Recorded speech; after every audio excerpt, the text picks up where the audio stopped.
நெஞ்சிலொழுகும் சீராரும் திகழ்வரத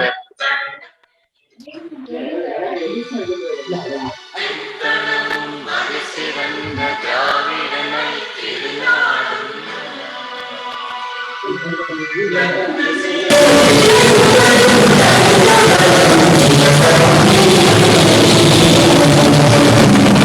திலக வாசனை புலகும் இன்பமுக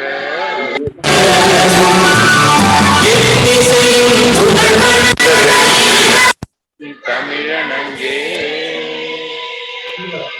தமிழனங்கே சீரிழமை திறம்பியன்று செயல் மறந்து வாழ்த்துதுமே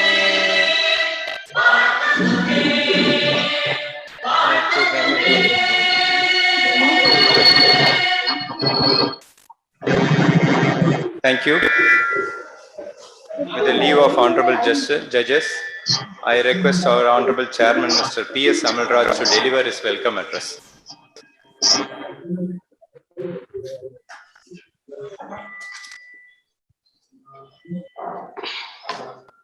Good evening, Honorable Mr. Justice Raja, Judge Madras High Court, Honorable Mr. Justice N. Sadish Kumar, Judge Madras High Court, Honorable Mr. Justice M. Dandapani, Judge Madras High Court, Honorable District Judges, Vice Chairman Mr. Velu Karthikeyan, Enrollment Committee Chairman Mr. Balu, Enrollment Committee members Mr. Prabhu, Michael Stanis Prabhu, Sri Muruga, our member Mr. Vel Murugan, our counsel Mr. Chandrasekhar, Secretary Mr. Raja Kumar, former government leader Jayaprakash Narayanan, Madurai High Court Y. Krishnan, Mr. George, Senior Advocate, Mrs. Judges, Madam, other members of the Bar Council, members of the legal fraternity, all new entrants physically who are participating through virtually and their family, good evening to you all. As the Chairman of the Bar Council, Tamil Nadu and Puducherry, it is my great pleasure to welcome our beloved Honorable Mr. Justice T. Raja, Mr. Justice N. Sadish Kumar, Mr. Justice M. Dandapani, Judges of Madras High Court. Honorable Justice Mr. T. Raja was born on 25th May of 1961 in a village namely Thenur, situated at Madurai district, and did his graduation at Madurai and studied law course at Madurai Law College. He stood as a standing counsel for various authorities before the Honorable Apex Court. On 9/2/2008, Honorable Judge was appointed as the Additional Advocate General at the Madurai bench of the High Court of Madras. On 31/3/2009, Honorable Judge has been appointed as an Additional Judges of Honorable High Court of Madras. A judge has pronounced several landmark judgments in which we can see the detailed explanation with regard to the legality of each and every provision involved in the issues. Honorable Judge is always keen is disposing the cases, and his encouragement of young lawyers makes them free to appear before his court. The advice to be given by the Honorable Judge would definitely help the new entrants who are going to enroll as an advocate today. I welcome Honorable Mr. Justice T. Raja for this August function.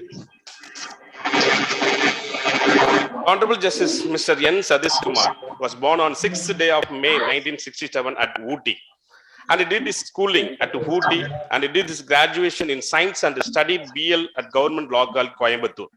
He was appointed as district judge by way of direct recruitment, and he served as a additional district judge in Tanjavur, session judge in the Sessions Court for trial of bomb blast cases in Coimbatore, district judge at Nagapattinam, and the principal district judge at Erode, and held the post of director of Tamil Nadu State Judicial Academy, and as a Registrar General of the Honorable Madras High Court, and elevated as additional judge of the Madras High Court in the year of 2016. Honorable Judge is deeply immersed with empathy for junior advocates and the most reverend judges with integrity and virtue. I welcome Honorable Mr. Justice N. Sadish Kumar for this August function. Honorable Judge Mr. Justice N. Dandapani was born on 15th April 1968 at Chinnasalem, and he did his graduation at Trichy and studied his law degree at Government Law College, Trichy.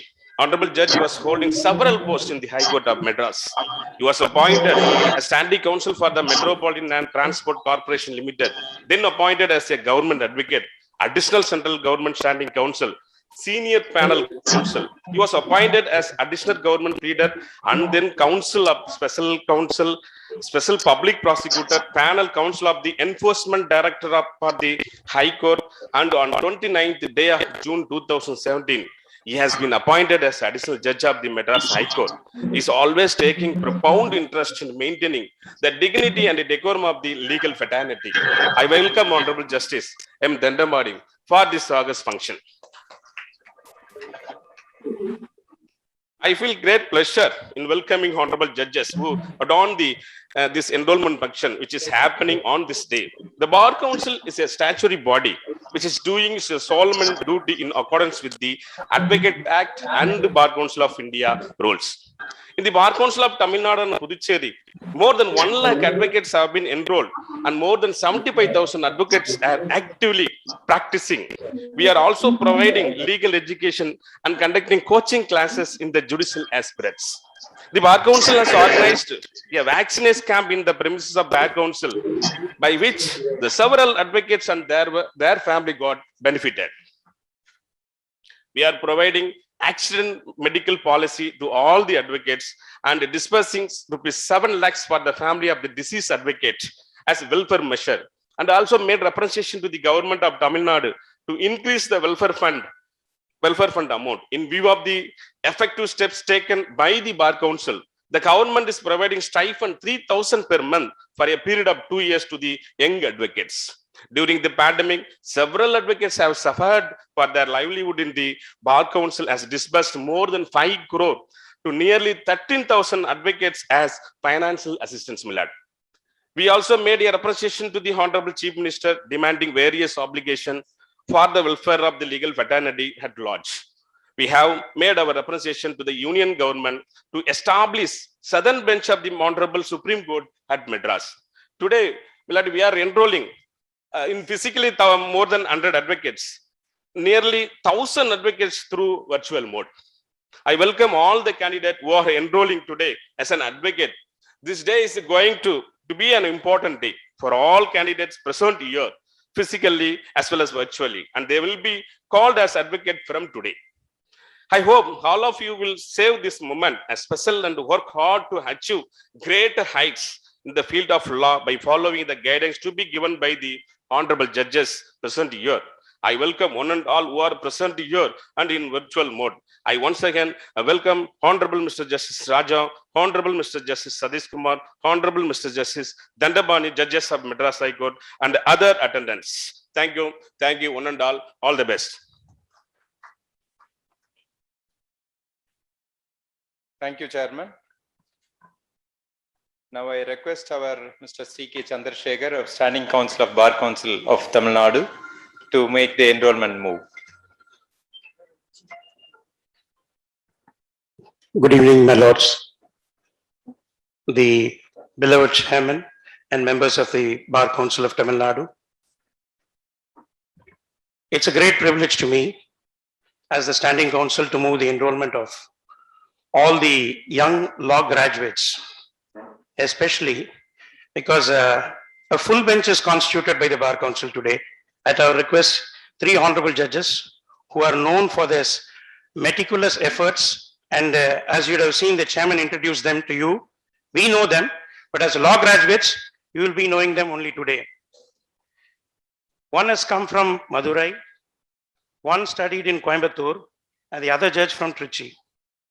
So it is the southern part of Tamil Nadu from where they have come by work of their hard work and sincere efforts in the profession. They have adorned the bench of this Honorable High Court and are discharging their duties as honorable judges with great reputation, and therefore they are a role model for you today. And I do not know whether even the honorable judges had that privilege of being moved by a judge for their enrollment. I think they would be reminiscing their day of enrollment when they would have been moved by a senior advocate or the chairman of the Bar Council. But thanks to our chairman, Mr. Amal Raj, in particular, that he insists that the honorable judges attend the function of enrollment so that the law graduates know the importance of the profession which they are going to practice, the values attached to the profession, and especially you are all honored and privileged today to be addressed by Justice Raja, because he is a judge and a great human being who started his career from Madurai, went up to Apex Court, and he also represented the Bar Council. Therefore, he is one amongst us. In the Supreme Court, he had appeared for the Bar Council, and such a great judge with varied exposure to various fields of law, and not only that is in the bench today, even while in the bar, he had rich experience and knowledge, and such a great person, I would say personality, is going to address you. Therefore, on this occasion, in fact, I am rather keen to listen to his speech. Therefore, with these short words, I only say one thing to you young advocates, that is, you are all about 15 days ago, students of law attached to a college. When the results came and you graduated in law, you all became law graduates. Now you are on the verge of stepping into this ocean called legal profession. This profession is a noble profession, it's a learned profession, and it is a continuous learning process till the end. I am sure out of these 1,100 and odd candidates, we will be having some of you in the year probably 2050 adorning the Honorable High Court. Because this large number, but that is possible only if you are going to put in efforts from day one by learning, and only learning. And always be sincere to the profession. That is the only words of suggestion which I am giving you. I am not here to give you advice. Therefore, with all this humility, I take upon this opportunity as a standing counsel, and I move the enrollment of the 1,100 and odd young law graduates into this learned legal profession. Welcome you all. Thank you, Mr. Chandrasekhar. Now I request our enrollment committee chairman, Mr. K. Balu, to administer oath. I request the candidates to rise up.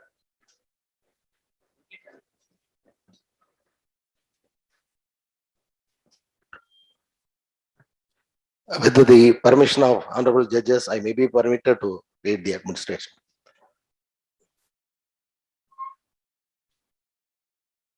When I say I, you have to say your name. Okay, right. நான் வந்து முதல்ல உங்க பேர், அதற்கு பிறகு நான் சொல்றது அப்படியே நீங்க ரிப்பீட் பண்ணணும். I do solemnly swear that I shall uphold the Constitution of India and rule of law, that I shall maintain the respect due to courts of justice, judicial officers, and members of my profession, and will at all time conduct myself with dignity, becoming of an officer of the court in which I appear, that I shall at all time conduct myself in accordance with the rules of professional conduct and etiquettes as prescribed by the Bar Council of India and State Bar Council from time to time, and as reflected in this noble profession, including ethical duties and moral values. Congratulations to all the candidates. Please be seated.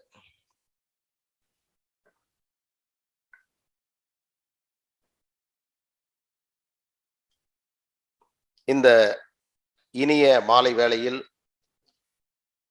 உங்களுடைய நீண்டகால கனவு இன்றைக்கு நிறைவேறி இருக்கிறது. மிகச்சிறந்த நீதியரசர்கள் முன்னால் பெருமைக்குரிய இந்த வழக்கறிஞர் தொழிலில் நீங்கள் இன்றைக்கு அடியெடுத்து வைத்திருக்கிறீர்கள். இந்த நிலைக்கு நீங்கள் உயர்வதற்கு காரணமாக இருந்த உங்களுடைய பெற்றோர்கள், குடும்பத்தினர்களுக்கு நீங்கள் இந்த நேரத்தில் நன்றியோடு அதை நினைத்து பார்க்க வேண்டும். அதே போன்று இந்த தொழில், வழக்கறிஞர் தொழில் என்பது மிக உயர்ந்த சிறப்புக்குரிய பெருமைக்குரிய தொழில். இந்த துறையில் மிகச்சிறந்த நீதிமான்கள் திகழ்ந்திருக்கிறார்கள். PV ராஜமன்னார், பாஷ்யம் ஐயங்கார் என்று பலரை சொல்லலாம். NT வானமாமலை, கோவிந்தசாமிநாதன், VL எத்ராஜி முதலியார் போன்ற மிகச்சிறந்த நீதிமான்கள் இந்த துறையிலே இருந்திருக்கிறார்கள்.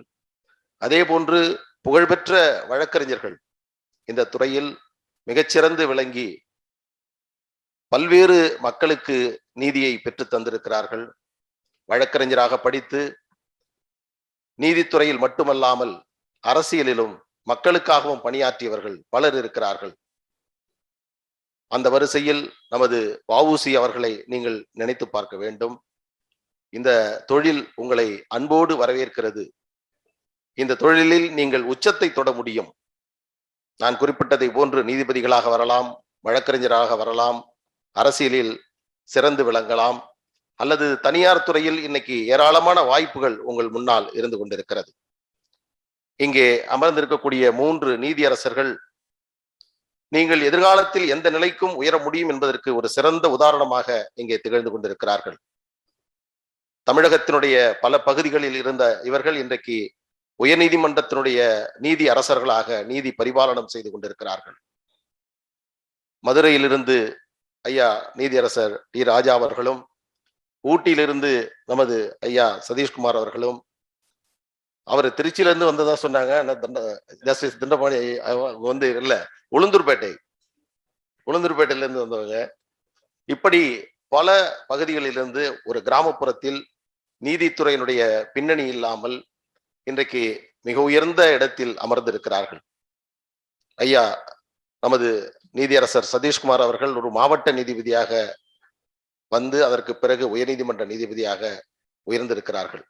இந்த நல்ல தருணத்தில் உங்களை நாங்கள் மீண்டும் அன்போடு இந்த பார் கவுன்சில் கேட்டுக்கொள்வது, உங்களுக்கு எந்த விதத்தில் பாதிப்பு ஏற்பட்டாலும் உங்களை இருகரம் அந்த நீட்டி உங்களை பாதுகாப்பதற்கு பார் கவுன்சில் தயாராக இருக்கிறது. அதே வேளையில் இன்றைக்கு சில வழக்கறிஞர்கள் நாம் வழக்கறிஞராக இன்றைக்கு ஆகிவிட்டோம், நாளையிலிருந்து நாம் நினைத்ததெல்லாம் செய்யலாம் என்று தயவு செய்து இருந்து விடாதீர்கள்.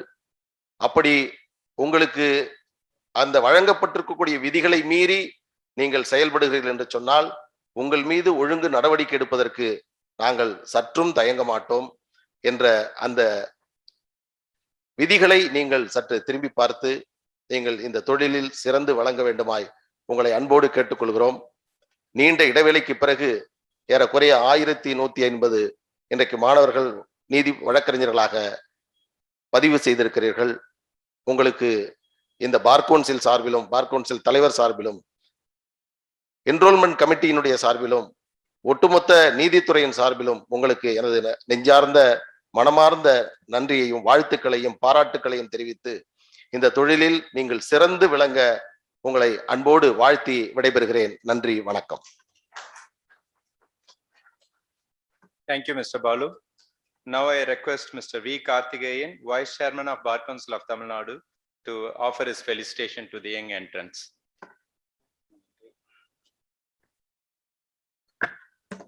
அனைவருக்கும் என்னுடைய மாலை வணக்கத்தினை தெரிவித்துக் கொள்கின்றேன்.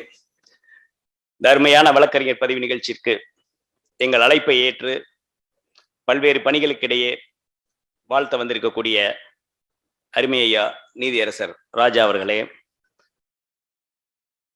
நீதியரசர் ஐயா சதீஷ்குமார் அவர்களே, ஐயா நீதியரசர் தண்டபாணி அவர்களே, போன என்ரோல்மெண்ட் அப்பெல்லாம் ஜட்ஜு யாரும் வரல, உங்களுக்கு ஒரு பெரிய கொடுப்பனை சொல்லுவாங்களா கிராமத்துல, ஒரு ஃபுல் பெஞ்ச் மாரி ஒரு 3 பேர் கொண்டைய ஒரு பெரிய நீதிபதிகள் இன்று உங்களுக்கு கிடைத்திருப்பது உண்மையிலேயே உங்கள் சார்பாக என்னுடைய நன்றியினையும் வணக்கத்தையும் முதலில் அவர்களுக்கு தெரிவித்துக் கொள்கின்றேன்.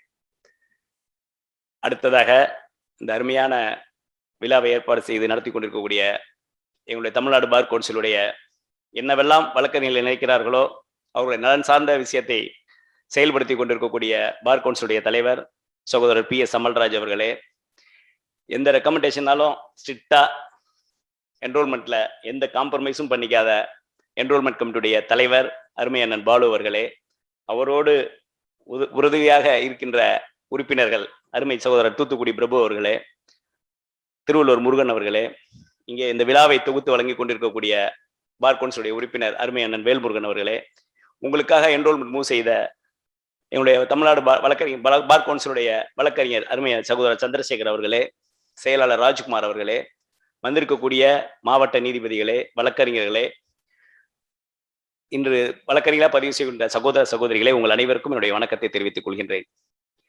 இதுவரை நீங்கள் நேற்று வரை சொன்னது மாதிரி மாணவர்கள், நீங்க இப்போ காலை வைத்து எந்த இடத்தில் அமர்ந்திருக்கிறீர்கள் என்பதை மட்டும் நான் நினைவூட்டி உங்களை வாழ்த்தி விடைபெற ஆசைப்படுகின்றேன். இந்தியா பல்வேறு மொழி, இனம், ஜாதி என்று பிரிந்திருந்தால் கூட இது அனைத்தும் இன்று ஒன்றுமையாக இருக்கின்றது. காரணம் அரசியலமைப்பு சட்டம். உங்க எல்லாருமே அதை படிச்சுட்டு தான் நீங்க வந்திருப்பீங்க.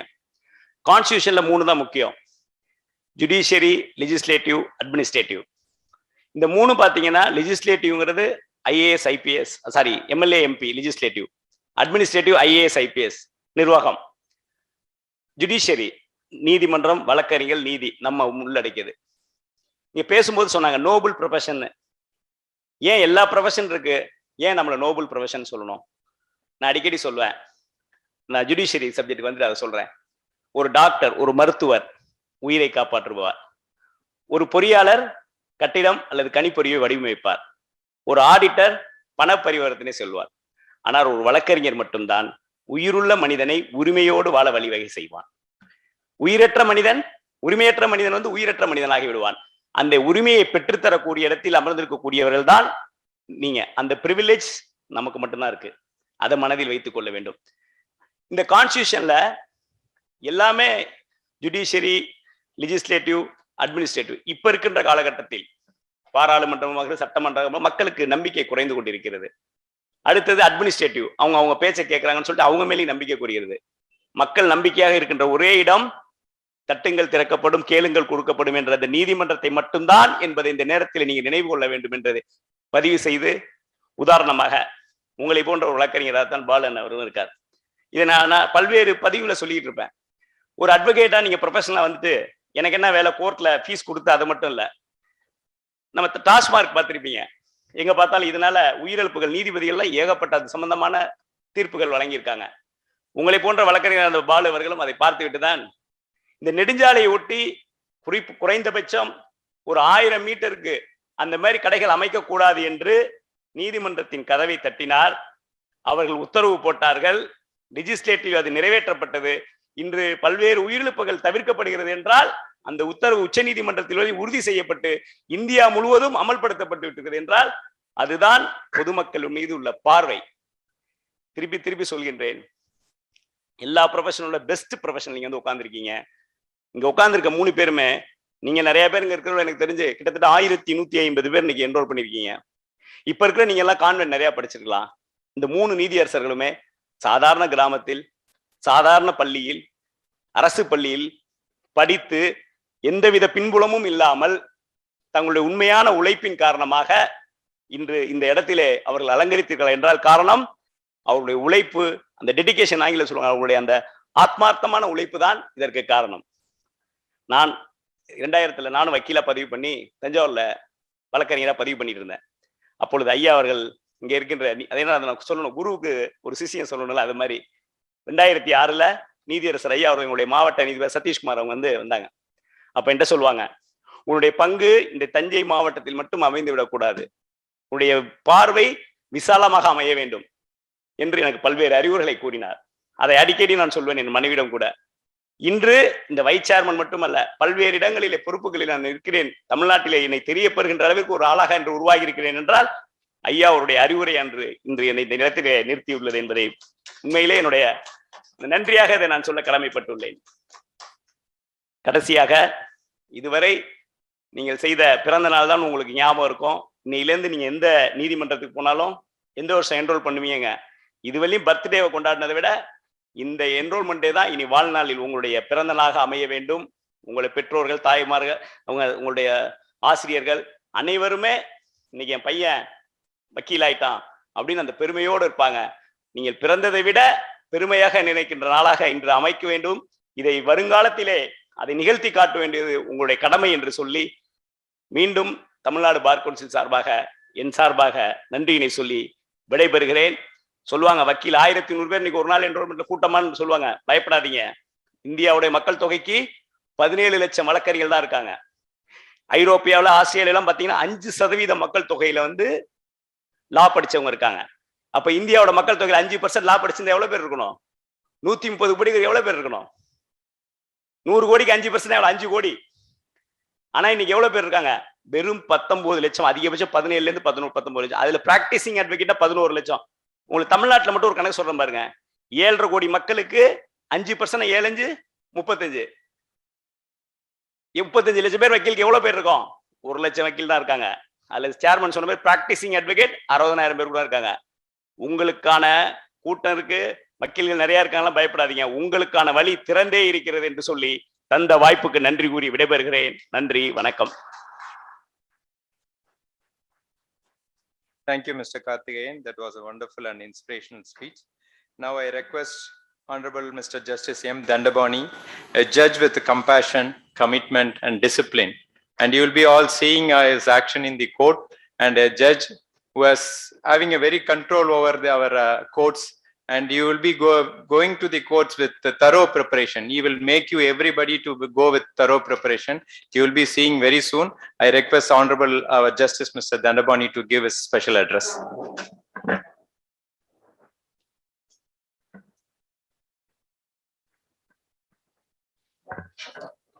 அனைவருக்கும் மாலை வணக்கம். அதிகமா எனக்கு மேடையில பேசி பழக்கம் கிடையாது. This is first function I am attending this enrolment function. என்னுடைய மூத்த சக நீதிபதிகளுக்கும் மற்றும் சங்க நிர்வாகிகளுக்கும் இன்று முதல் வழக்கறிஞராக பொறுப்பேற்கும் அனைவருக்கும் எனது அன்பான வணக்கம். உங்களுக்கு நான் வந்து அறிவுரை சொல்ல போறது கிடையாது. ஏன்னா ஏற்கனவே 2 பேர் பெரிய அறிவுரை சொல்லி உட்காந்துட்டாங்க. அதே மாதிரி உங்களை போர் அடிக்கும் விரும்பல. ஏன்னா மற்ற 2 நீதிபதிகளுக்கு நான் இடம் கொடுக்கணும். என்னுடைய எக்ஸ்பீரியன்ஸை உங்கள்கிட்ட நான் ஷேர் பண்றேன். நாங்க 3 பேருமே ஒரு சாதாரண ஃபேமிலியிலிருந்து வந்து இங்க வந்தவங்க தான். எங்களுக்கு எந்த பின்புலங்களும் கிடையாது. என்னுடைய ஆலோசனை, என்னுடைய எக்ஸ்பீரியன்ஸ் நான் உங்கள்கிட்ட ஷேர் பண்றது ஃபர்ஸ்ட் ஜெனரேஷன் லாயர்ஸுக்கு. நீங்க இது வரைக்கும் ஒரு மாணவனா, இன்னைக்கு இந்த நிமிஷத்துக்கு முந்தைய வரைக்கும் நீங்க ஒரு மாணவனா இருந்தீங்க. உங்க பேரண்ட்ஸ் உழைப்புல நீங்க வளர்ந்தீங்க. அவங்கள எவ்வளோ கஷ்டப்படுத்தி, அவங்க எவ்வளோ கஷ்டப்பட்டு உங்களை இந்த நிலைக்கு உருவாக்கி விட்டுருக்குறாங்க. இனிமேல் பட்டு உங்க வாழ்க்கையை நீங்க முறைப்படுத்தி கொண்டு வரணும். அப்ப என்ன பண்ணலாம்? நாளையில இருந்து நீங்க வக்கீல். உங்க அப்பா அம்மா உங்கள்கிட்ட பெரிய எதிர்பார்ப்பு இருக்கும். என்னன்னா, தான் புள்ள வக்கீல் ஆயிட்டாங்க, அவங்க நம்மளுக்கு இனிமேல் பாரமா இருக்க மாட்டாங்க, நம்மளுக்கு வந்து ஒரு பெரிய சப்போர்ட்டா இருப்பாங்க அப்படின்னு இருப்பாங்க. இந்த தொழில வந்து ஹெவி காம்படிஷன். அவங்க சொல்றாங்க தெரியுங்களா, இத்தனை பர்சன்டேஜுக்கு இத்தனை பர்சன்டேஜ் எல்லாம் கிடையவே கிடையாது. உங்களோட போட்டி போட போறது யாருன்னா, second generation lawyers, third generation lawyers, 5th generation lawyers கூட நீங்க போட்டி போடணும். நீங்க அப்படின்னா என்ன பண்ணணும்? நீங்க நம்மளுக்கு வந்து இங்கிலீஷ் வந்து தாய்மொழி இல்லை, நம்மளுக்கு தமிழ் தான் தாய்மொழி. சம் ஆஃப் த ஸ்டூடெண்ட்ஸ் வந்து நீங்க +2 வரைக்கும் தமிழ் மீடியத்திலே படிச்சு வந்திருப்பீங்க, இன்க்ளூடிங் லா காலேஜ் வரைக்கும் கூட தமிழ் மீடியத்தில் படிப்பீங்க. அப்ப இங்க என்ன பண்ணும்? Official language, courts language English. நீங்க இங்கிலீஷ் நல்லா திறமையா கத்துக்கணும். நீங்க பேசி பார்க்கணும். அந்த ப்ரொனன்சியேஷனை வந்து டெவலப் பண்ணிக்கணும். நீங்க அப்பதான் வந்து நார்மலா எங்க காலத்துல வந்து நீதிபதிகள் பேரிட்டு கூப்பிட மாட்டாங்க, மிஸ்டர் கவுன்சில் தான் கூப்பிடுவாங்க. நாங்க 10 வருஷம் எக்ஸ்பீரியன்ஸ் ஆனதுக்கு அப்புறம் ஏதாவது ஒரு சில ஜட்ஜஸ் வந்து எங்களை நேம் பண்ணி எங்களை பேரிட்டு கூப்பிட்டா எங்களுக்கு ஒரு பெரிய பெருமை, ஒரு பெரிய கர்வம். அதுவும் ஒரு கேஸ் வந்து ரிப்போர்ட் ஆச்சுன்னா, சைட்டேஷன் ரிப்போர்ட் ஆச்சுன்னா அது இன்னும் பெரிய பெருமை. பட் உங்களுக்கு வந்து நீங்க வந்து அவர் சொல்றாருல 1 லட்சம் பேர்ல வந்து ஆக்டிவ் பிராக்டிஷனர் வந்து 10,000 பேர் 20,000 பேர். அந்த 10,000 பேர் 20,000 கூட நீங்க காம்பீட் பண்ணி ஆகணும். நீங்க உங்களை விட பிரில்லியண்டான அட்வொகேட்ஸ் உங்க எதிர் நிற்பாங்க. அப்ப நீங்க நிறைய படிச்சாகணும். இந்த தொழில மட்டும்தான், மற்ற தொழில் மாதிரி கிடையாது, இந்த தொழில மட்டும்தான் எவ்ரிடே உங்களுக்கு காசை கொடுத்து படிக்க சொல்ற தொழில்.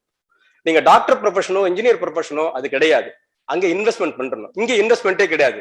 நீங்க நான் வந்து இது வரைக்கும் ஒரு பெரிய ஆபீஸ் எங்கேயுமே போடல, எல்லா சேம்பர்லயே கடைசி வரைக்கும் 2 போனேன். Because I am standing council for all corporation. அத கவர்மெண்ட் போஸ்டிங்லாம் இருந்தனால அதிலே போயிட்டேன். நிறைய பேருக்கு இந்த வாய்ப்பு கிடைக்காது.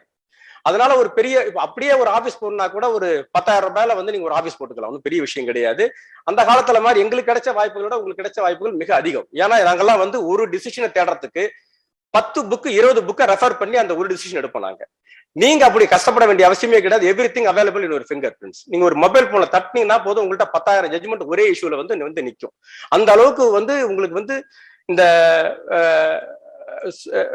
நியூ அறிவியல் பூர்வமான விஷயங்கள்லாம் உங்களுக்கு கையிலேயே வந்துருச்சு. அப்ப நீங்க என்ன பண்ணணும், நிறைய உழைக்கணும், நிறைய வேலை பார்க்கணும். I hope everyone who has taken the oath will follow the sincere address given by our Honorable Justice. And now I request Honorable Mr. Justice N. Satish Kumar to give his special address.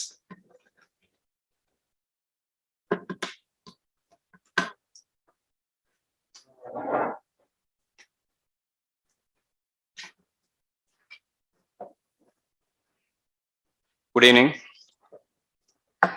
Respected Brother Justice T. Raja and Justice Dandabani and learned district judges present here, the Chairman of Bar Council, Mr. Amal Raj, Vice Chairman, Mr. Karthikeyan, and Enrollment Committee member, respected Balu and Chandrasekhar, and other members of the Bar Council present on the dais, of the dais and senior counsels, all young lawyers who already taken an oath today. At the outset, I congratulate all of you for becoming a very beautiful professionals. It's called as a noble profession. I congratulate all of you once again because we are entering into arena which has got a special privilege in this country. The lawyer, just becoming a lawyer by enrolling, will not fulfill your job as a lawyer. So you are the future of the vibrant institution, namely judiciary. The democratic values and the fundamental rights guaranteed under Constitution always can effectively be safeguarded only by the well-versed lawyers. Therefore, in my opinion, the lawyer's responsibility is not mere canvassing the cases of two individuals, but to uphold the common man rights and liberty guaranteed under the Constitution of India. The lawyer's profession is always elevated as a noble profession. The noble profession in the sense, it should be beyond the monetary expectation. The profession is towards upholding the rights of the common man and uphold the Constitution and its values. Once you become a lawyer, for the initial few years, my advice is that you should be with some seniors. Choosing the right seniors is a very good, very important decision in your life. If you end up with the right, very good seniors, you need not worry about your profession in future. As my brother Justice Dandabani has pointed out, you do not expect any monetary benefits at the earlier stage of your profession. What is more important is only to gain a knowledge. The learning was very, very important. First few years only the learning process is very, very crucial. You start with very beginning. Right from the writing the pleadings. The pleading is the foundation in every case. How to write the pleadings. You learn to write in your own handwriting. You learn to do it. You know, though there are so much of development, technological development in typing and even dictations, everything has come on internet based apps. But don't too much, don't be dependent on internet on these aspects. The pleadings should be drafted by your own handwriting first, initial stages, so that it will be always be easy. You'll be remembering the very the nature of the pleadings you drafted at a earlier part of your life. It will be very, very useful for your profession. So you all, I think, would have given this book called this guidelines extracted from the rules framed by the Bar Council of India. So these rules require every advocate to comfort himself in all times in a manner befitting his status as an officer of the court, a privileged member of the community, and a gentleman, bearing in mind that what may be lawful and normal for a person who is not a member of the bar, or for a member of the bar in his non-professional capacity, may still be improper for an advocate. So Lord Burkett, an outstanding advocate, judge and parliamentarian, has said the following words. Just remember these words. An advocate has a duty to his client, a duty to his court, and duty to the state, but above all, he has a duty to himself to remain a man of integrity. Mark these words. He has a duty to himself to remain a man of integrity. If you be a man of integrity in your profession, that itself elevate you to higher levels. No profession calls for higher standards of honor and uprightness, and no profession perhaps offers greater temptation to forsake them. But whatever gifts an advocate may possess, however dazzling his skills are, without the supreme qualification of inner integrity, he is worth nothing. So remember these words also. So whatever you have a qualification, you may having a super knowledge, but you compromise in your quality, particularly with your integrity, your knowledge is worthless. So put in hard work from the very beginning. Don't be treat this profession as a trade or commerce. Take a right advice of the seniors, not only in our own seniors, but also other seniors. You watch the court proceedings every day.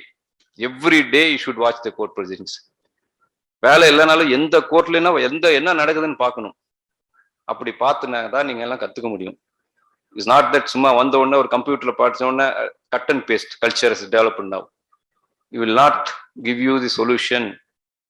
நீங்க படிச்சு நீங்களே ஒரு argument, ஒரு senior நல்லா argue பண்றாங்கன்னா அந்த arguments நீங்க கேட்கணும்.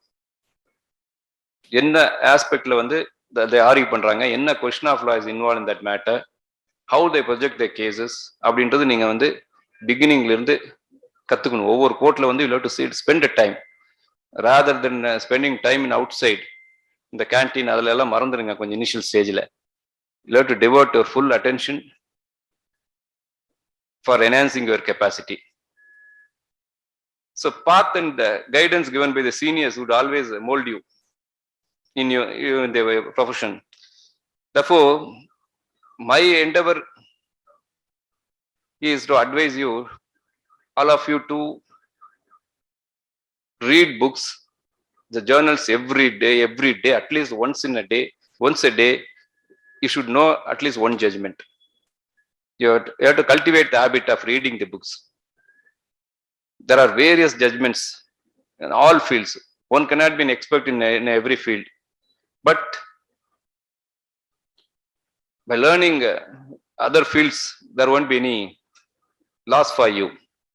Rather, it will, in fact, enhance your capacity and enhance your confidence level also. So every day, at least to make it cultivate the habit of reading the journals every day. At least try to read one judgment. So it will give you the twin advantage. It will give you, enhance your language skills also. Besides, it can also know the law decided by the higher courts. So you'll have to cultivate that also. So as my friend has pointed out, you should concentrate your practice only on the legal side. You appear in the courts rather than going to the police station. Avoid going to the police station. I will definitely discourage that practicing from the very inception, whatever it may be. Don't compromise your quality. The lawyer in the sense he should be a vibrant lawyer in the court, not a violent lawyer in outside court. That has to be kept in mind. Vibrant lawyer in the sense you should possess such a quality. When your argument you possess, you are making any submission before the court, you should be in such a nature of persuading the judges. You should develop such a skills, not mere shouting at the court or shouting at the outside. This is not an advocacy. That's what I request all the young lawyers to watch the proceedings of the courts, how the senior lawyers, very noted lawyers are arguing. So you'll definitely will also follow their path. So with this, I don't want to give much lecture on this advice. Once again, I welcome all of you to the very great profession. There is no substitute for other than hard work. By doing an hard work, you can achieve greater heights. Our brother has said how we three of us risen to this level. We have no backgrounds. We have had no backgrounds. Nobody has, even we're all first generation lawyers. Out of our own interest and practice and hard work, we have come to this level. My elder brother, Mr. Raja, is in fact was practicing in Supreme Court. Just imagine, from Madurai, the person going to the Supreme Court and practicing there from the rural area, that Madurai, nobody has took him there. It's only his hard work took him there. From there, again he come back here, is appointed as an advocate general, additional advocate general, then become a judge of the High Court. Always keep somebody as a role model in this profession. The role model in the sense, at least to enjoy their work. Always you should have some role models in this profession, some seniors, and watch their proceedings every day. Automatically, in fact, it will give you a lot of confidence in learning. So with this, once again, I congratulate, I welcome all of you to the great profession. So young lawyers, you can reach to any heights in this profession. I hope some of the members who are enrolled here also become judges of this High Court and also go to the Supreme Court also. I wish anyone can come. Anyone can become a judges. There is no bar at all. It's all in your hands only. If you do hard work and you maintain your integrity, nobody can stop you from raising. With this, once again, I congratulate. Thank you once again.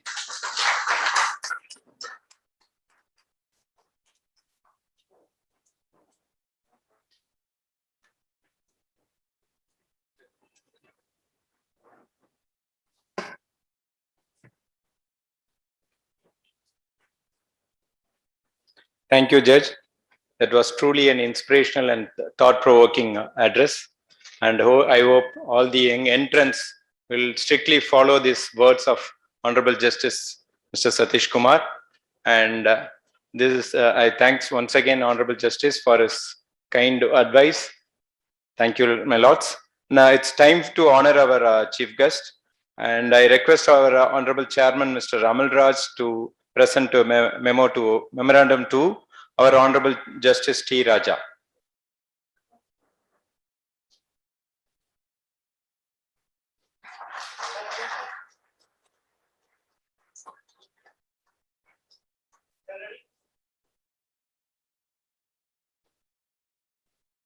Thank you, sir. Now I request our Honorable Vice Chairman, Mr. Karthikeyan, to present a memento to our Honorable Justice N. Satish Kumar.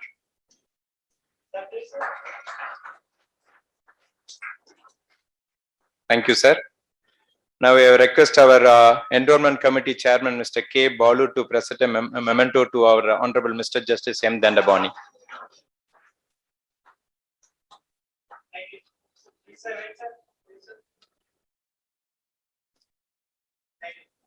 Our Enrollment Committee member, Mr. T. Michael Stanis Prabhu, will also present a memento to our Honorable Mr. Justice T. Raja.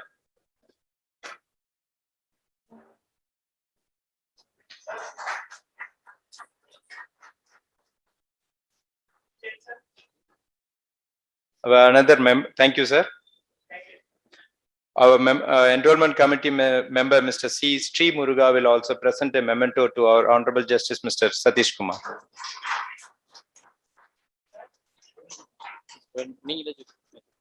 I request our member, Standing Counsel, Mr. Chandrasekhar, to present a memento to our Honorable Justice, Mr. Dandabani.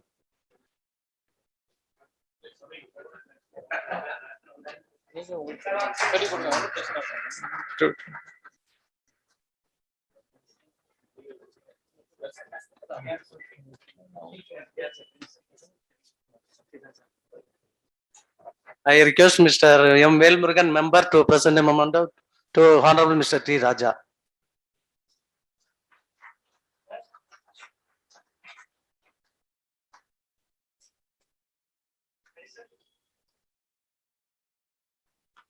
Thank you, sir.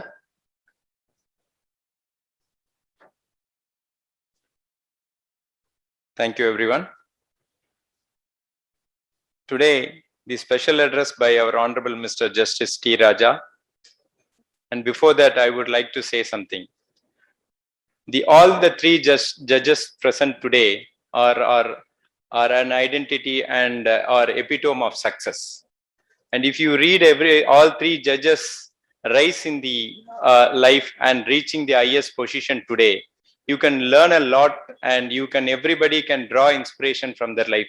This has been my experience when I heard the lecture special address given by Justice T. Raja on the last occasion.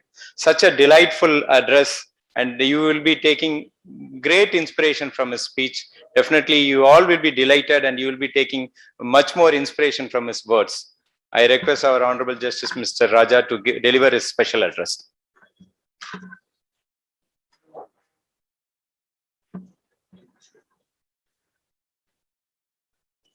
Good evening to all of you. My esteemed Brother Justice Satish Kumar, Brother Justice Dandabani, Sister Satish Kumar,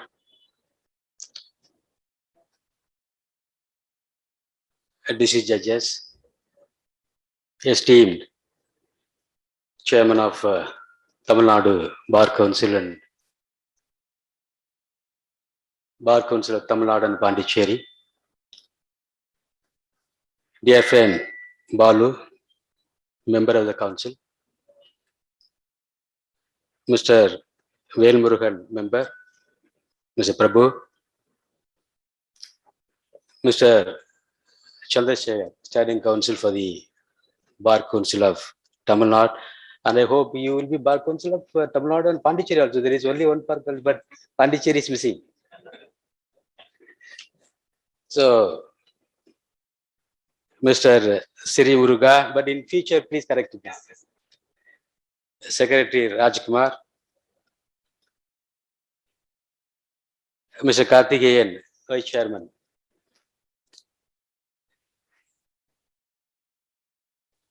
My dear beloved son, Narayanan, beloved son of Brother Justice Satish Kumar, Dinu Prasad, and son of the DC judges, guest, invitees, former GP, other dignified invitees, press and media. Friends, it is indeed a red-letter day for all of you. I wholeheartedly welcome the young members of the bar to come and become a part of the noble profession. My brother Satish Kumar and my brother Dandabani has given you wonderful advices. From today onwards, you are becoming and you have become a part of this noble profession. Many people, in fact, the Vice Chairman, also, as rightly mentioned, Karthikeyan, it is advice to you has given the evidence of good profession. And he was under the impression that you people should not be misguided because of the huge population of lawyers. Here itself, we have got 100. And then 9 more hundreds are all sitting in the virtual mode. So every week, if the Bar Council is producing this many numbers of the lawyers, naturally you will be having a feeling how we are going to compete with this type of crowd. Karthikeyan said that still we are running shortage of the percentage only, comparing to the Tamil Nadu population. He has rightly said the evidence of the good profession. I would also tell you, being the first day, you have become part of the noble profession.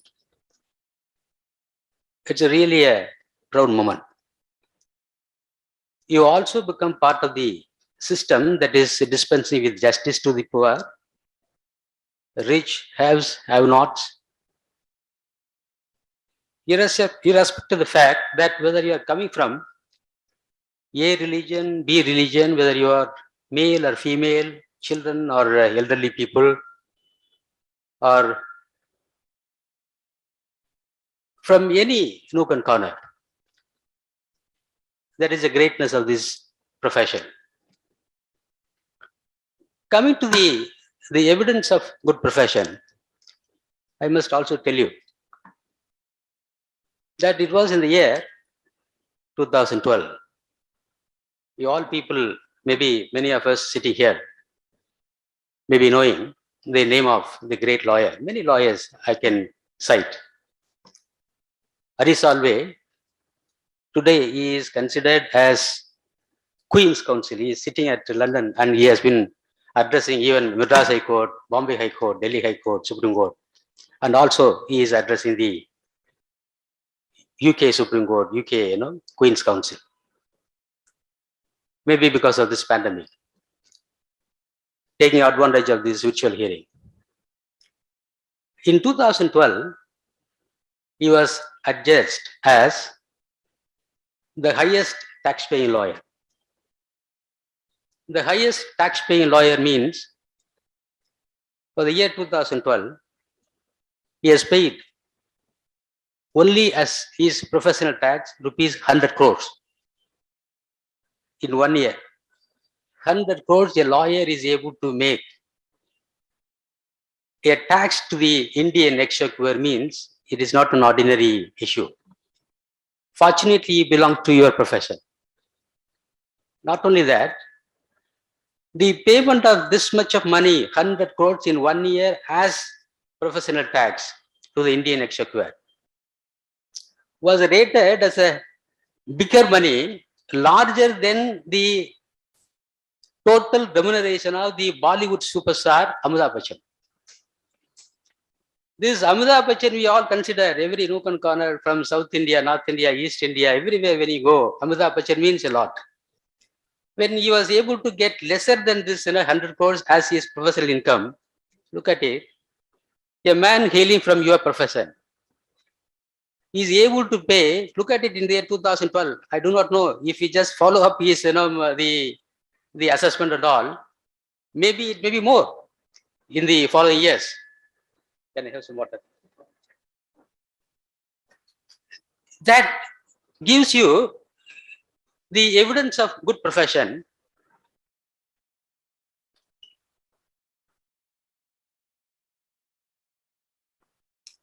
That you can be proud of it. Friends, today you have become a lawyer. You have become an advocate. I must tell you, the day when you have become part of the system, when you become an advocate, you must know what is the meaning of advocate now. Advocate means, because this is very, very important for every one of us, that the reason for which, the purpose for which I'm just giving you the meaning, I will tell you later.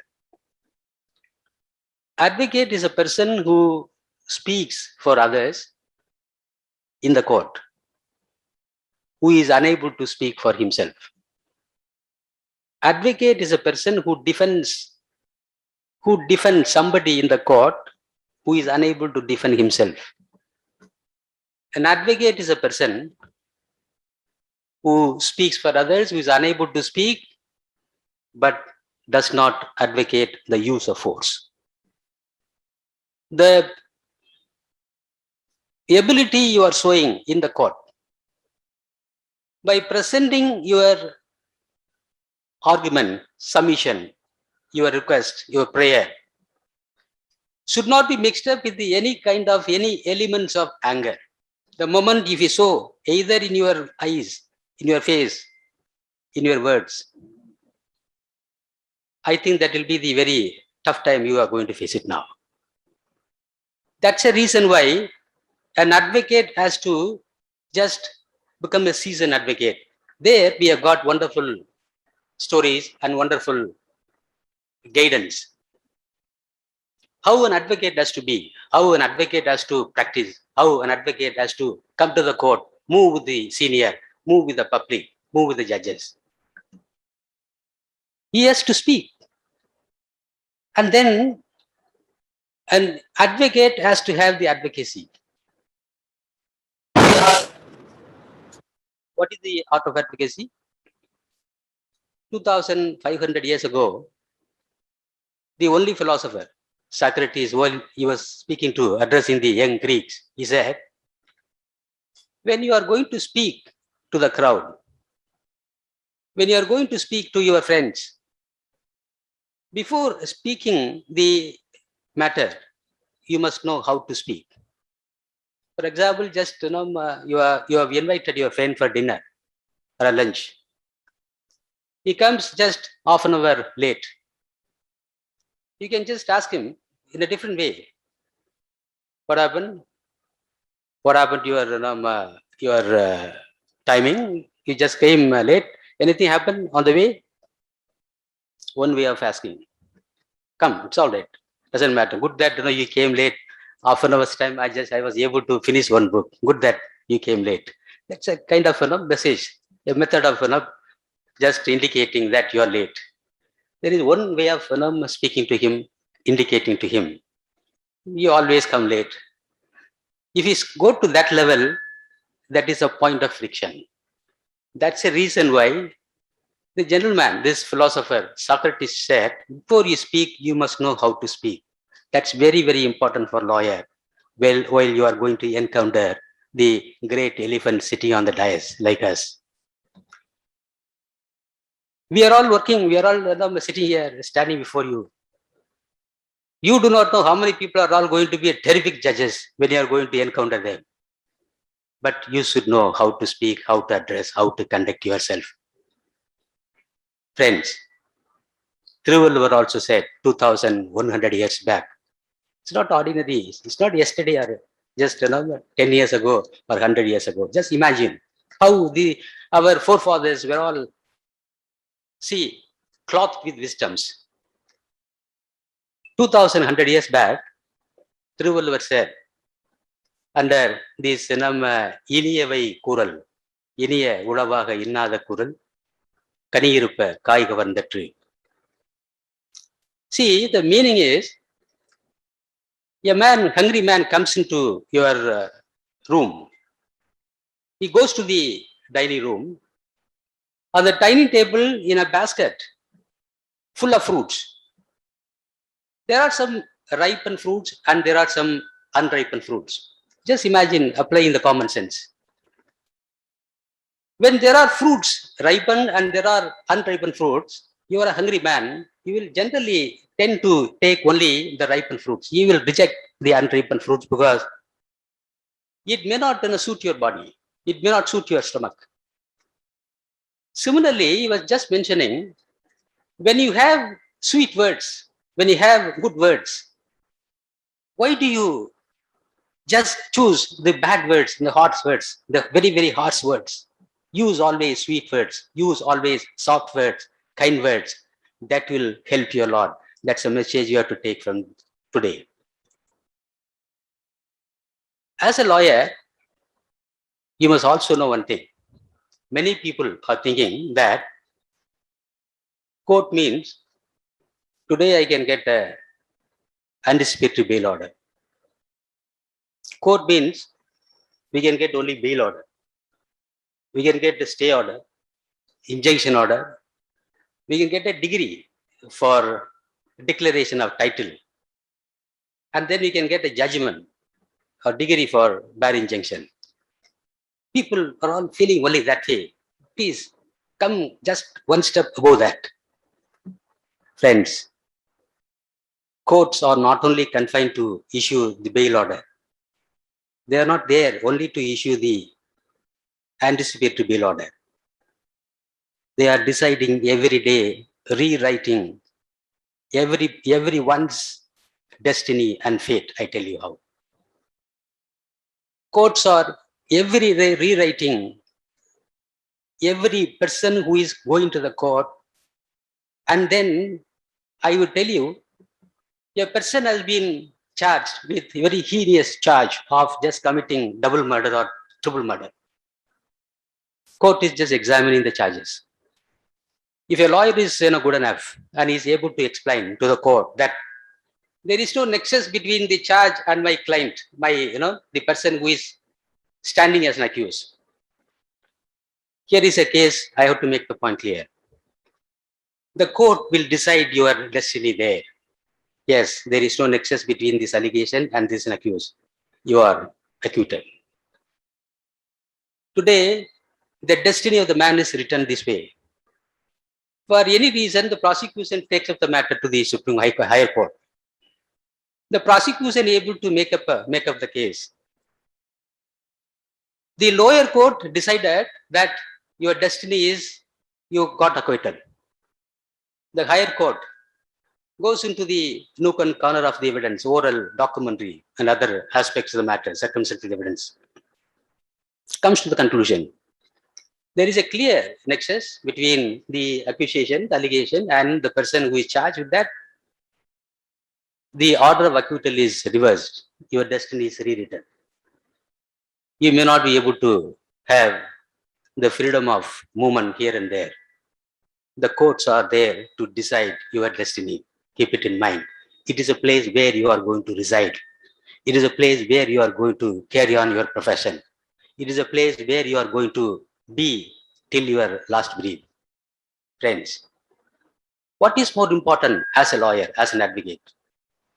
You must think about very important, crucial, things that when you are going to the court, you must feel that your role is more important than anybody else in laying. The court cannot all the time just after going through the papers can just pass the degree of judgment. It all depends upon how you are going to assist the court. So your role is more important than getting a degree from the court, from the judge. I tell you, you are going to be guardian. You are going to be the custodian of the life and personal liberty of everybody whosoever is coming to you as a client. Now, you just imagine how a lawyer has to play a very, very responsible role in the court. He comes to the court. He is a custodian of the life and liberty of the persons, people. He is a guardian of the life and liberty of the people. And I would say one step further. He is not only a lawyer, he is not only an advocate. And I would say, an advocate, he becomes angel. An angel in the sense, angel can get you anything from the moon, from the sun, from the heaven. And you are going to be angel today. From today onwards, you will be an angel. I tell you how. Today, you are not only going to be a friend of a client, you are going to be the custodian of the temples. Every day we have been seeing number of phenomenal cases coming to us.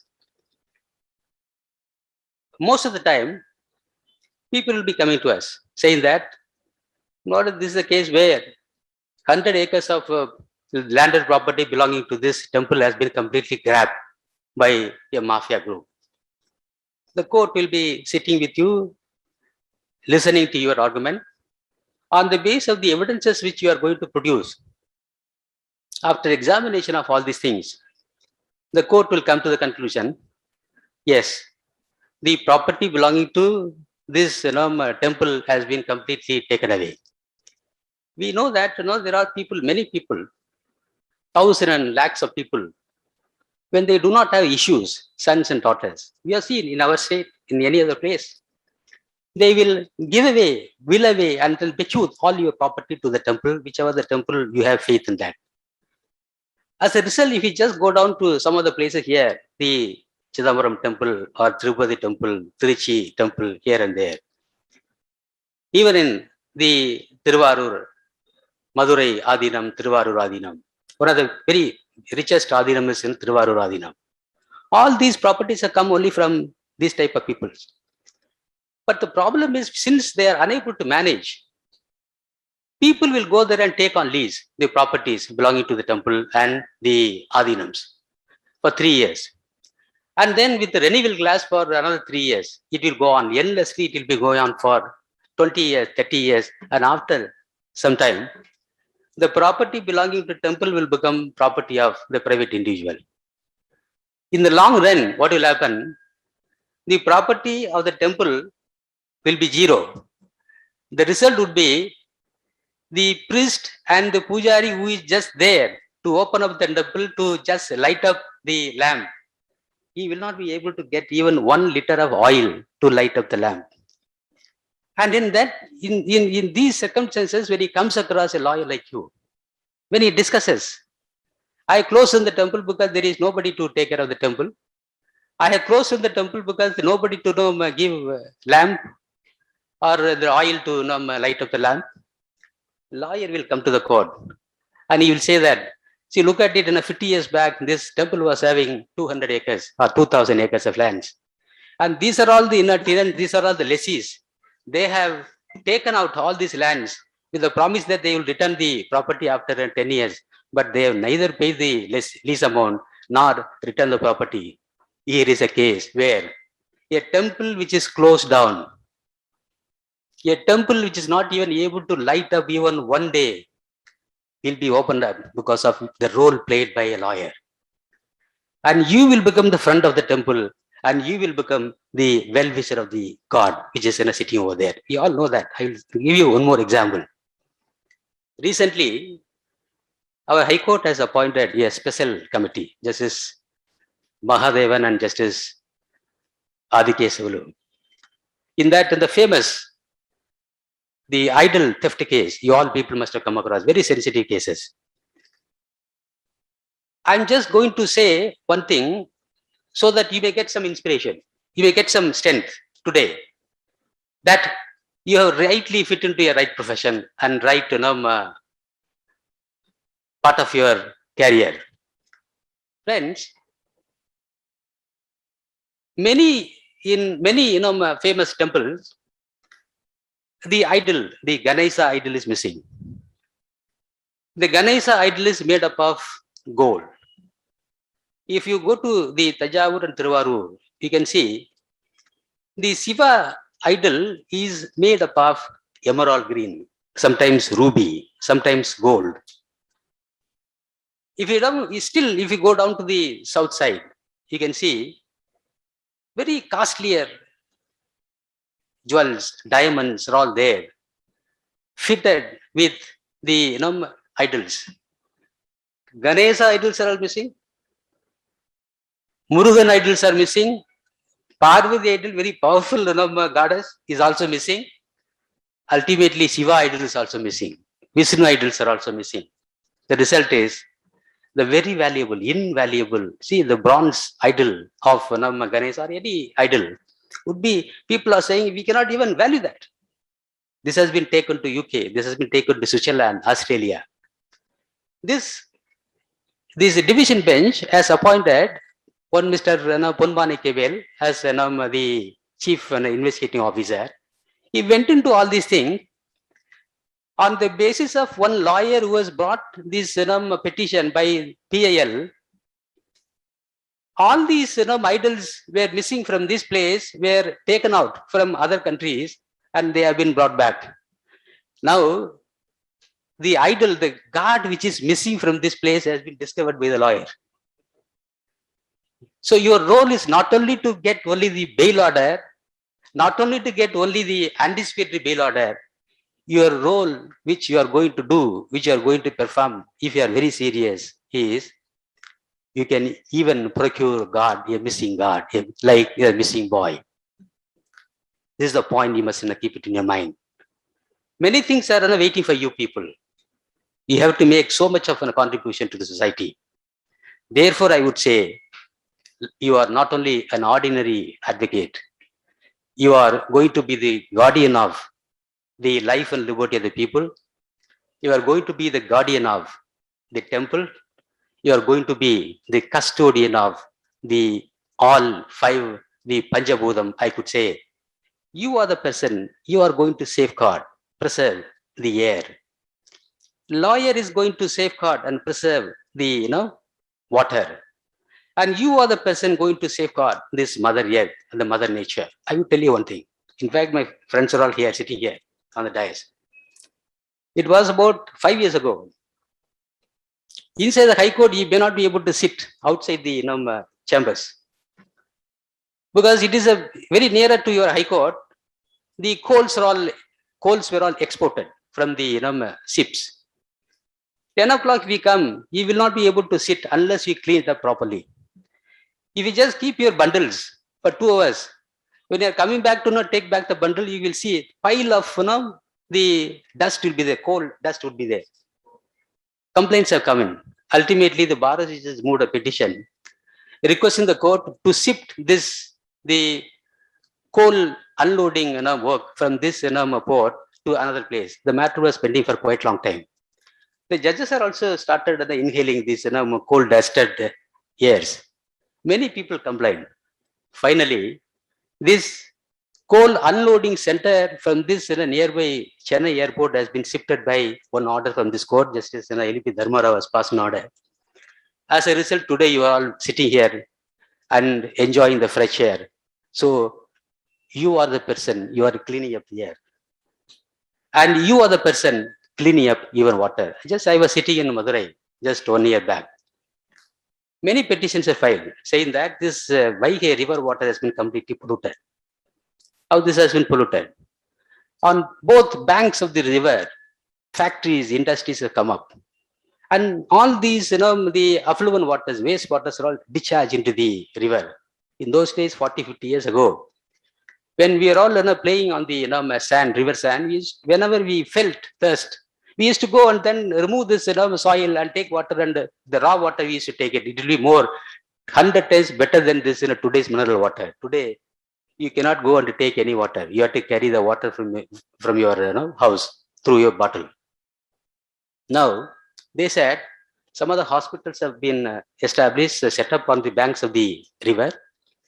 Myself and brother Justice Pugalandi, we have examined the matter and we have given some direction to the collectors of Tindikkal, Theni, Madurai, Sivagangai to see that, along with the corporation commissioners, that the Pollution Control Board chairman also should ensure that when they are issuing any license, they should ensure that no drop of any bad water or filth or dirty water should enter into any part of the river Vaigai. Today it has been maintained.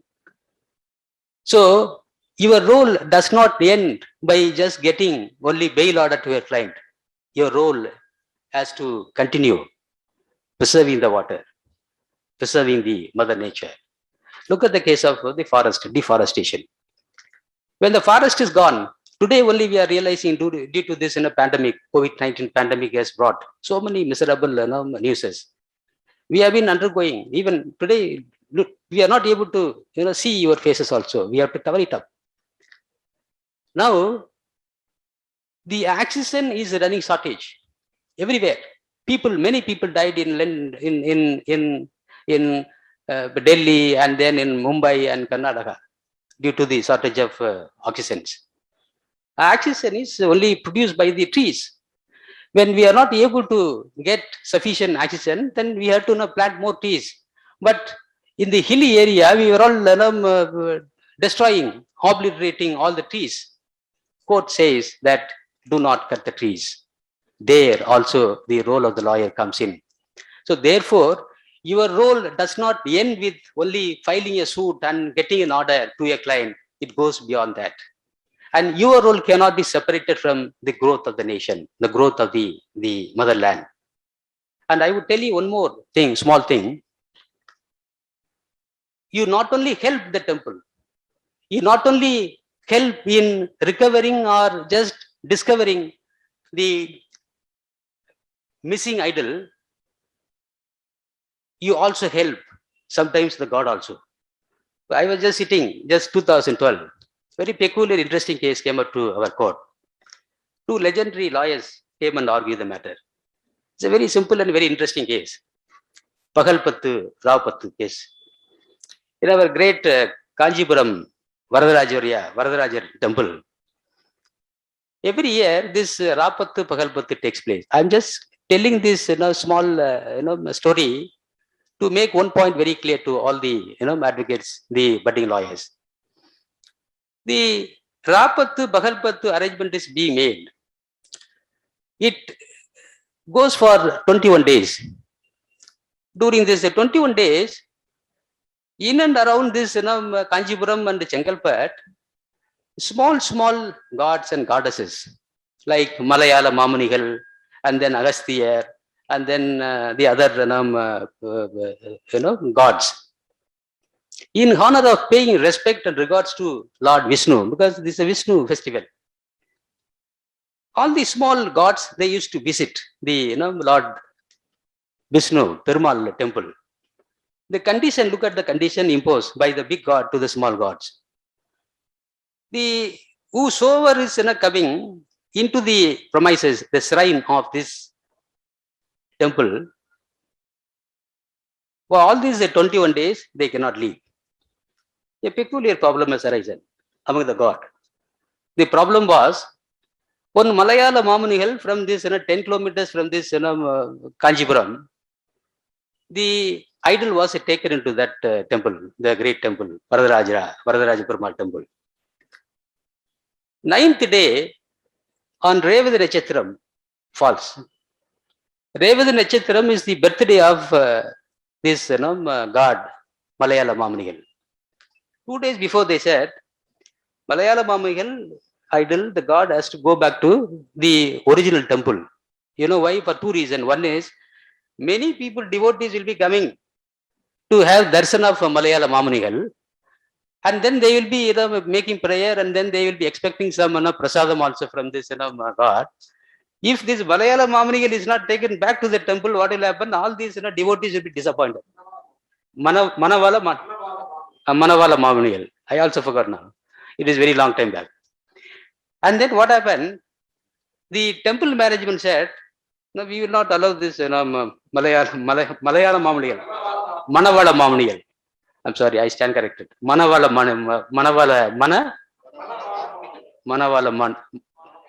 Mamunigal. So this Manavala Mamunigal was begging this temple management, please leave me at least one day. I will just go and see my devotees. I will bless them and come back. The temple management of Varadaraja Perumal temple people, you may be a god, you may be a small god or big god, but I am the big god. We will not allow you to step out of this temple. Once you go out, you will not be permitted to come back. Matter came up.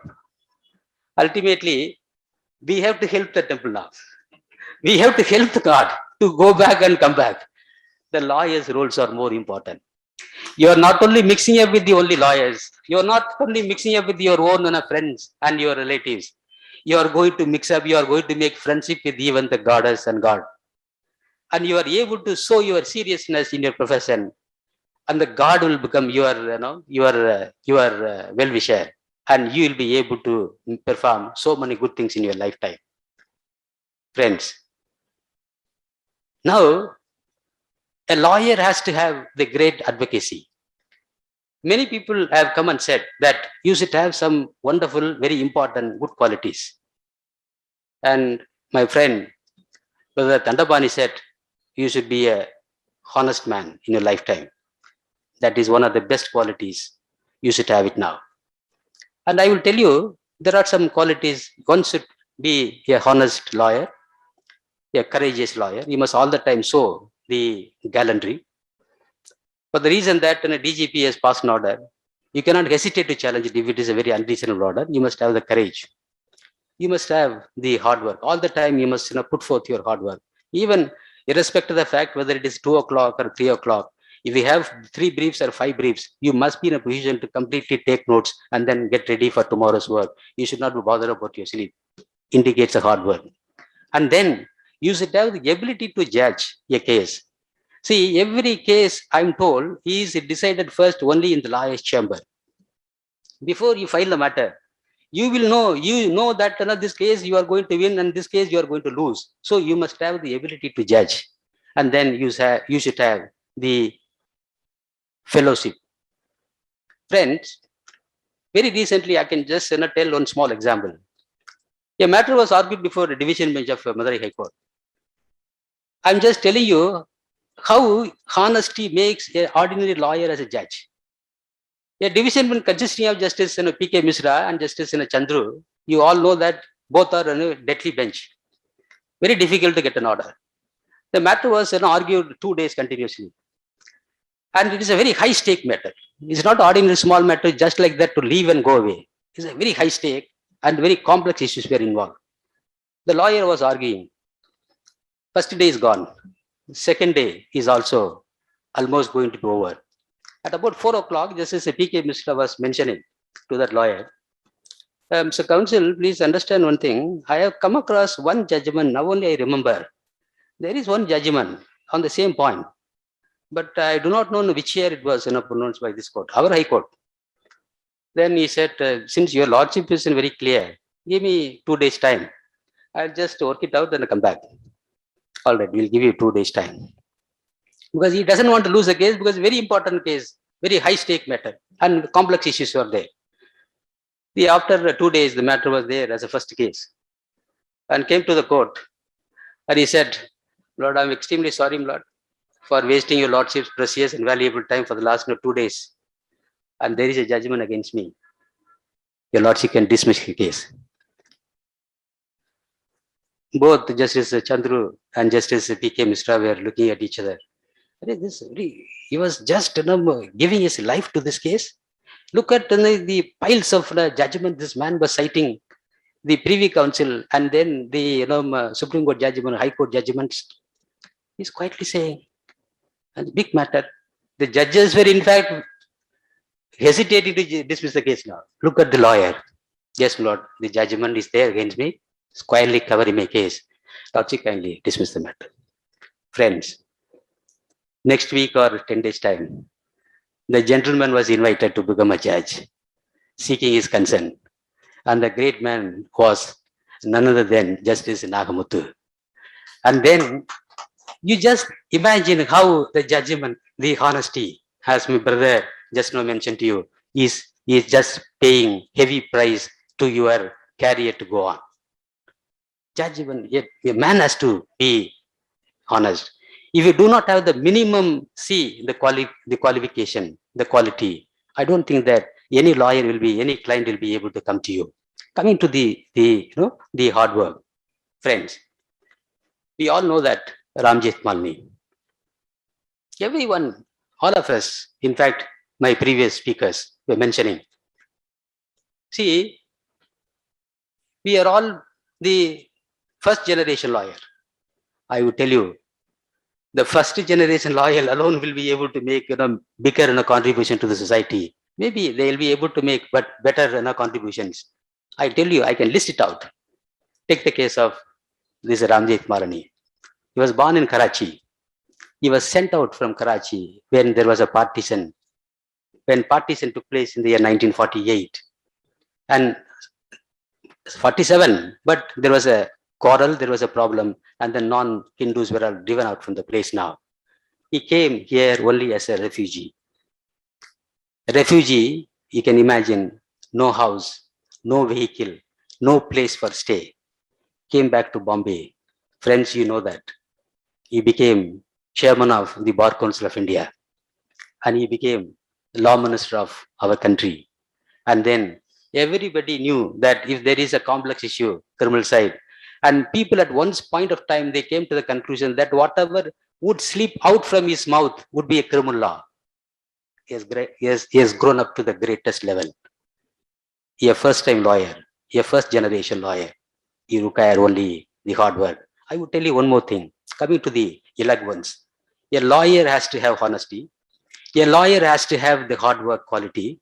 A lawyer has to have what you call the eloquence. Eloquence in the sense, I just tell you one small example. Nani Palgiwala. We all know that.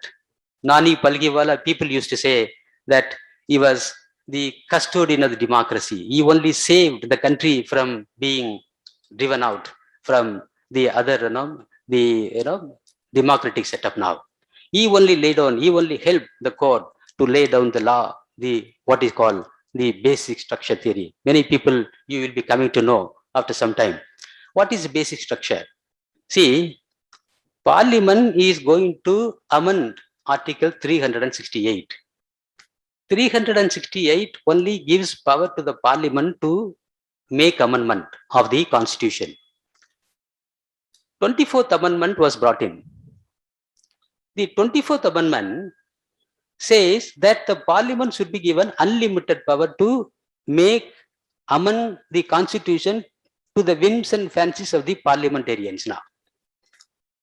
See, if unlimited power is given to the Parliament, then tomorrow they will say, this country is not a democratic country. They can say that capitalistic country.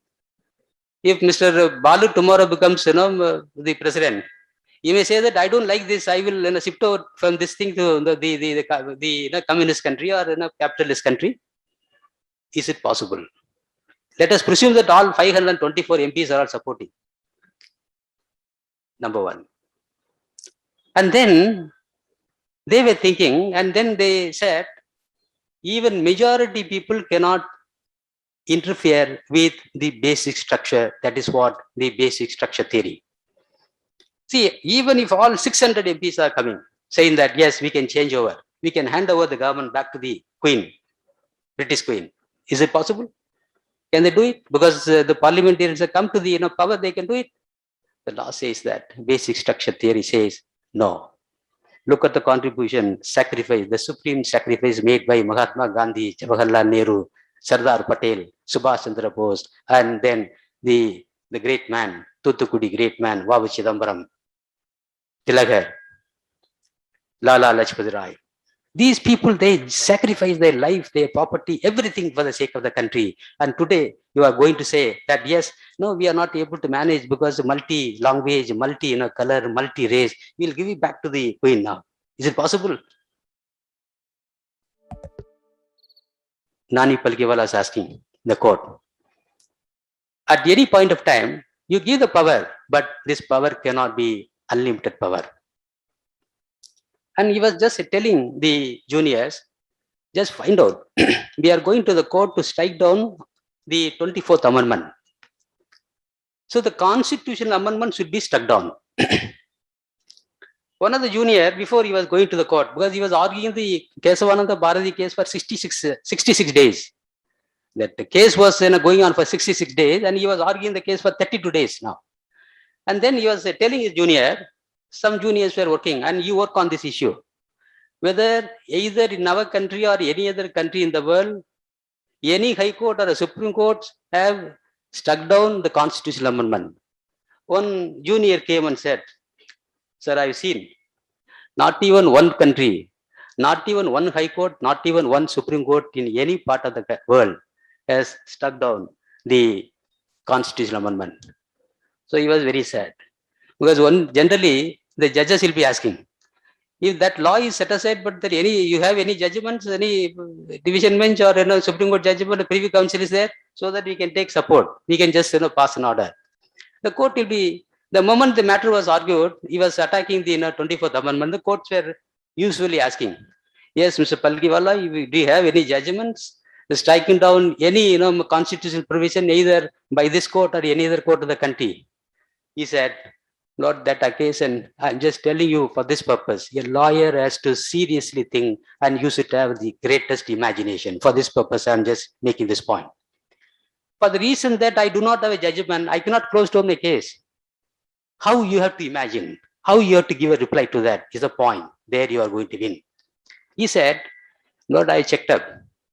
Neither in Germany, nor in UK, nor in US, this situation has arisen. And this is the first situation, this is the first problem which has occurred to you. Tomorrow, if a lordship is able to lay down the law, and you and I will be in a gate in the other country, please see that the unreasonable 24th Amendment can be struck down. First point. The second argument he was arguing, there was one article written by one German professor.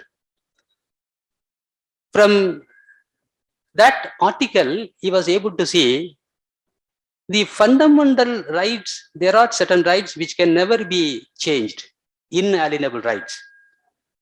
Similarly, right to move freely, right to carry on profession, right to carry on business, right to continue the trade and commerce, and then right to purchase property within the country by any citizen. These are all the basic structure. I can just go and set up my shop in Bombay.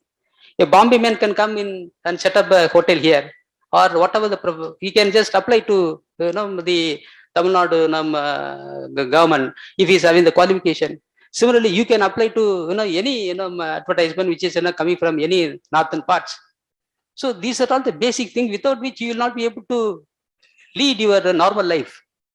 And then what happened? He was just making only three arguments. One, to strike down. Number one, he said, see, Article 21 is the most valuable right.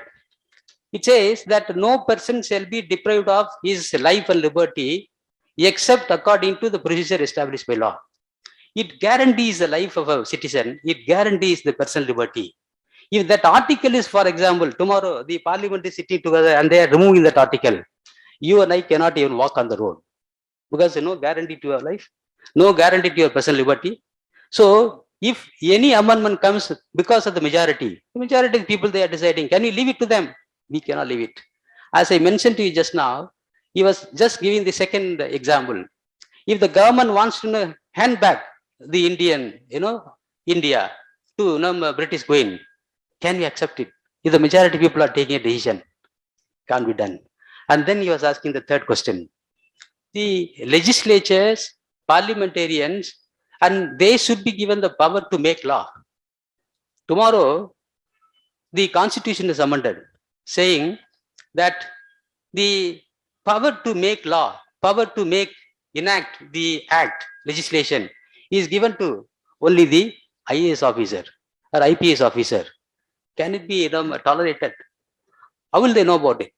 An officer, IAS officer, maybe from a small family or big family, but an MLA, the member of parliament and the member of legislative assembly, they are all coming from nook and corner. They know how the society is going around, and these people are given by the constitution to make the law. But you cannot tinker with that. These are all the arguments he has advanced. Ultimately, when he read that an article that is published by one German author, German professor, that has helped him. And that article said, any basic fundamental rights of citizen cannot be changed by majority will of the people. And ultimately, accepting that, the Kesavananda Bharati judgment has come into existence. And today, democracy has been saved. And today, the independence of judiciary has been saved. And many things have flown from the judgment. Friends, I'm just indicating to you only for one purpose. See, your senior may be giving a work to draft a petition, to prepare for an argument. You must be in a position to just find out time, right to move freely, right to carry on profession, right to carry on business, right to continue the trade and commerce, and then right to purchase property within the country by any citizen. These are all the basic structure. I can just go and set up my shop in Bombay. A Bombay man can come in and set up a hotel here, or whatever he can just apply to the Tamil Nadu government, if he's having the qualification. Similarly, you can apply to any advertisement which is coming from any northern parts. So these are all the basic things without which you will not be able to lead your normal life. And then what happened? He was just making only 3 arguments. One, to strike down. Number one, he said, see, Article 21 is a most valuable right. It says that no person shall be deprived of his life and liberty except according to the procedure established by law. It guarantees the life of a citizen. It guarantees the personal liberty. If that article is, for example, tomorrow the parliament is sitting together and they are removing that article, you and I cannot even walk on the road because no guarantee to your life, no guarantee to your personal liberty. So if any amendment comes because of the majority of people they are deciding, can we leave it to them? We cannot leave it. As I mentioned to you just now, he was just giving the second example. If the government wants to hand back the Indian, India to British Queen, can we accept it? If the majority of people are taking a decision, can't be done. And then he was asking the third question. The legislatures, parliamentarians, and they should be given the power to make law. Tomorrow, the constitution is amended, saying that the power to make law, power to enact the act, legislation, is given to only the IAS officer or IPS officer. Can it be tolerated? How will they know about it? An officer, IAS officer, maybe from a small family or big family, but an MLA, the member of parliament and the member of legislative assembly, they're all coming from nook and corner. They know how the society is going around, and these people are given by the constitution to make the law. But you cannot tinker with that. These are all the arguments he has advanced. Ultimately, when he read that an article that is published by one German author, German professor, that has helped him. And that article said, any basic fundamental rights of citizen cannot be changed by majority will of the people. And ultimately, accepting that, the Kesavananda Bharati judgment has come into existence. And today, democracy has been saved. And today, the independence of judiciary has been saved. And many things have flown from the judgment. Friends, I'm just indicating to you only for one purpose. See, your senior may be giving a work to draft a petition, to prepare for an argument. You must be in a position to just find out time to self-educate yourself. If not daily, at least once in a week, or at least once in a month, if you are able to read one judgment and able to make out a small notes for that, I'm sure that you will not only become Ram Jethmalani, you will even exceed Nani Palkiwala, you will exceed even all of us. And only thing is, you should have a continuous reading, and self-education is more important for you. And if you do that, you will become one of the very reverable angel, and you will really safeguard not only the temple, not only the your friend, and you will safeguard and you will become a part of the great temples and other things. Therefore, I would say that when you are growing as a lawyer, be part of this profession and try to be part of this institution. For that, you should be honest and you should be punctual. Once you are giving time to your lawyer, to your client, you must stick on to that. 2 o'clock means, yes, 5 minutes before you should be there in the chamber or in the place where you told them to come. If you are able to follow that, I hope you will be able to become a successful lawyer. With that, thanking the Bar Association people for giving an opportunity. I wish you all the best. I wish you, every one of you, to become successful lawyer in your lifetime. Thank you so much.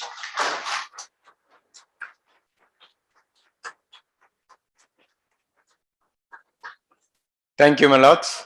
It was a spellbounding speech, and each and every word and each and every occasion your lordship has recollected will draw great inspiration, and hope all today the persons who have enrolled and the new entrant are going to be blessed with the words of Honorable Justice. Thank you once again. Now I request our enrollment committee, Mr. Michael Stanis Prabhu, to deliver his vote of thanks.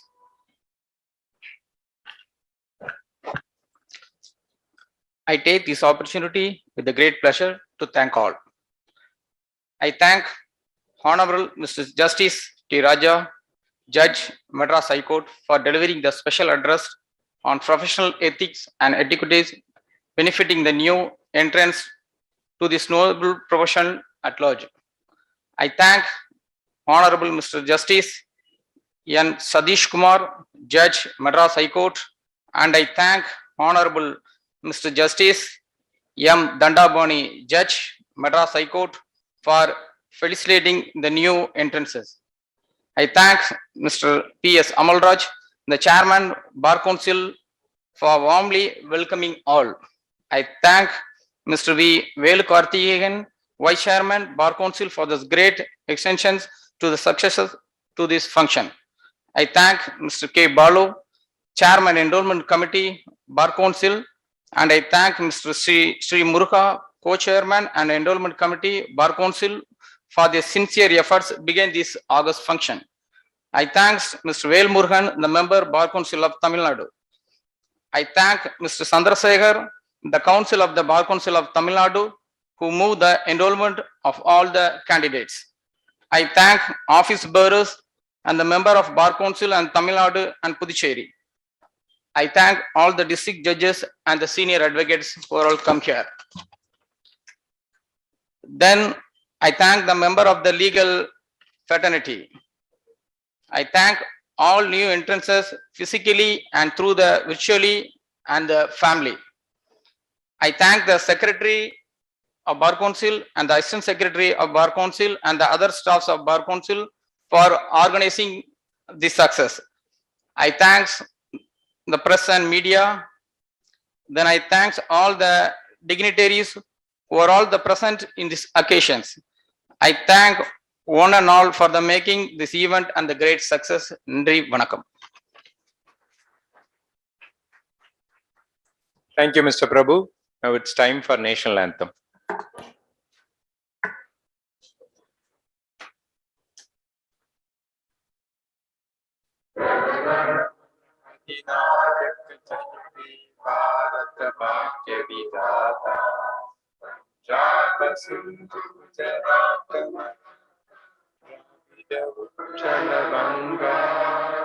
Vindhya Himachala Yamuna Ganga Uchala Jalajitaranga Tava Shubha Nami Jage Tava Shubha Ashisha Mage Rage Dava Jaya Gata Janagana Mangalatayaka Jayage Bharata Bhakya Vidada Jaya He Jaya He Jaya He Jaya Jaya Jaya Jaya He.